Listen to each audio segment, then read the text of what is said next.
This is Thor Heyerdahl. He's a Norwegian explorer, adventurer, and scientist, best known for his voyages aboard the Kon-Tiki and the Ra-2. Now, this was reed boats that he had made to prove that voyages could have been made in elder times. He was born back in 1914 and died just recently in 2002.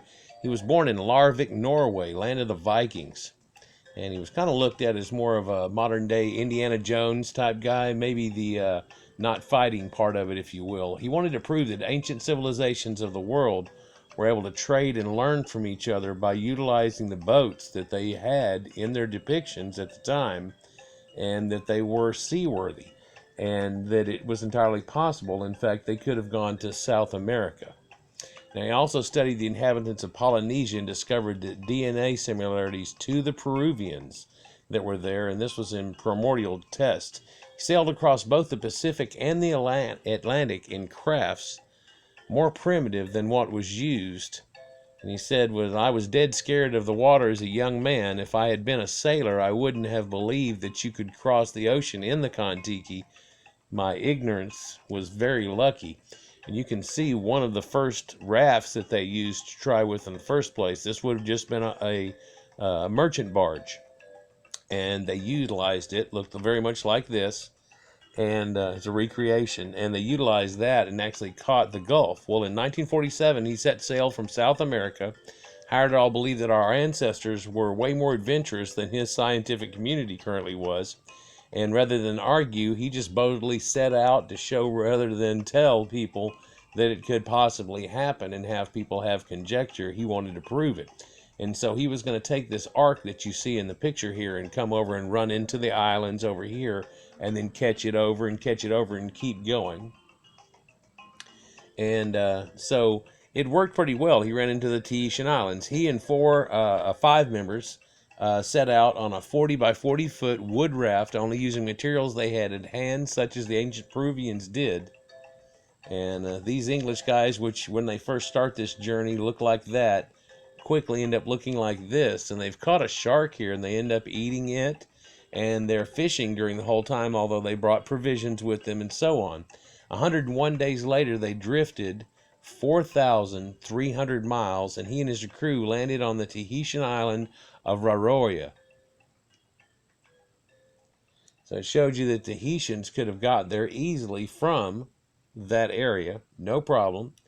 And if you look at this boat here, this is what they look like in the second setup that he had done, called Ra, and it was after the Egyptian sun god, and it's all made of reeds and ropes and all tied together. And this is a depiction of their type of boats. He did this in 1970.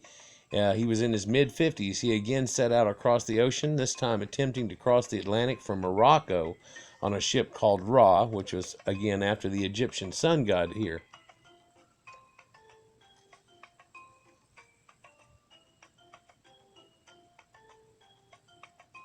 And then, of course, this is the depiction of Ra that you see over Horus.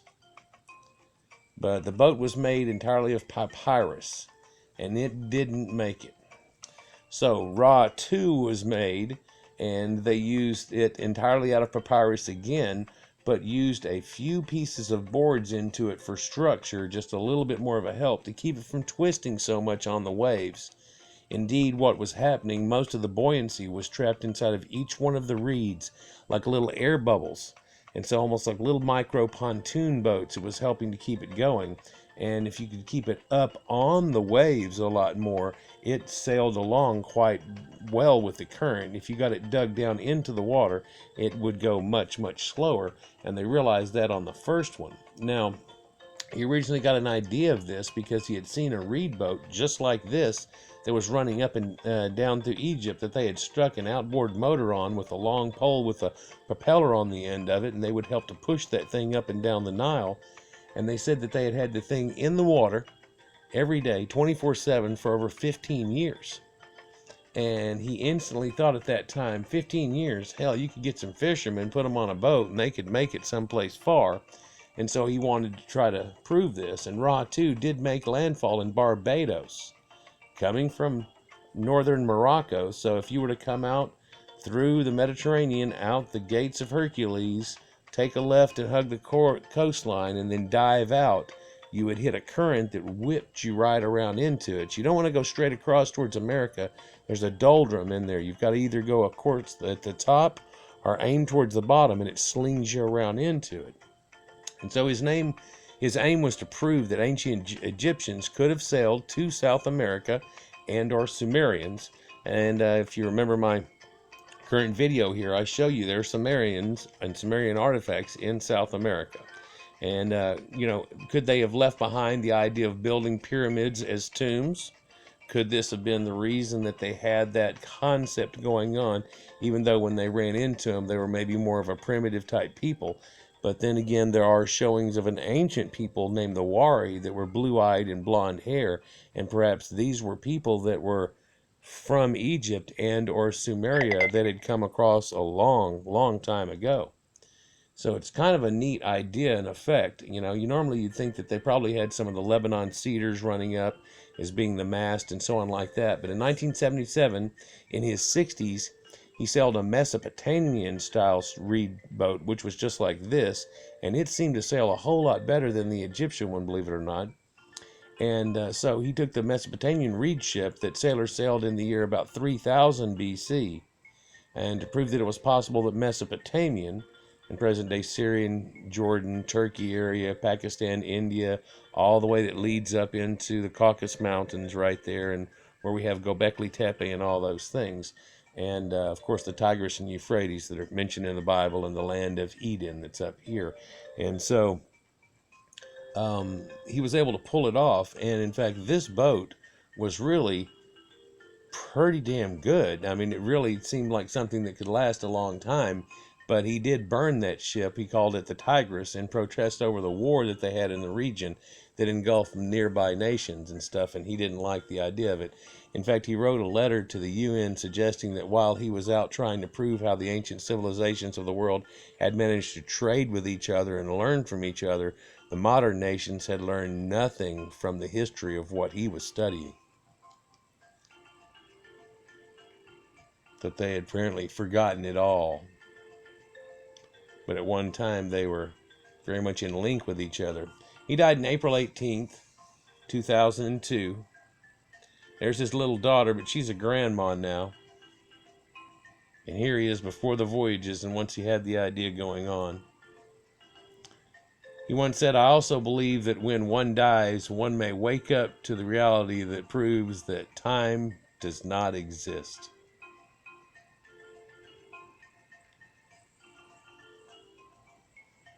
Thor Heyerdahl.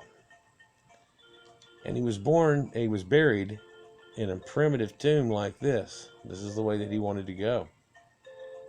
And so they did. Now what he was showing was something like this, where you can see the Tigris and Euphrates that's right here up through Iraq and Iran, and then your Persian Gulf. And indeed, Bahrain and Dilmun is where the ancient Sumerians said that they would take when Lord Enki died, and so on. And so they had brought him down to here. Now the Gulf line was probably changed, and the many millions of floods that are run through there, not millions, but hundreds of floods that have run through there. And it's possible somebody get washed out in the flood and keep going, or what keeps somebody that goes up and down here from Dilrun to Bahrain to continue going all the way around and then hug the shoreline, which if you look at the blue lines, there's a current that'll run it right up into here. And there's a blue line current that'll run up to here, and then it kind of slows down. And everything seems to backwash, right? And could this not be where they came in here at one time, where Djibouti may be, and came in and hit this end here and ran into the Nile, and ran the Nile, which starts up here, and ran the Nile right all up into it, and that's where they got to Egypt from actually being in Sumeria in the first place, before the actual recorded time. You notice both of them have cuneiform. Both of them have an ideogram writing, and then it turns into something quite different. It's symbolism from the areas, because the grain that comes from over here in Egypt originally was the grain that was up here in the Sumerians, and the cattle and things like that were all brought from up here and into here. And there's definitely a Sumerian connection with King Menes. If you look, the Narmer Menes exhibit at the Louvre shows you an ancient Sumerian priest king statue, and that's supposed to have been Narmer Menez that had actually pulled these people together. Maybe perhaps that was the beginning of what was Egypt itself, and then it took off on its own light, much like India had done itself. As you can see, these guys could come out and go this way and go to India too.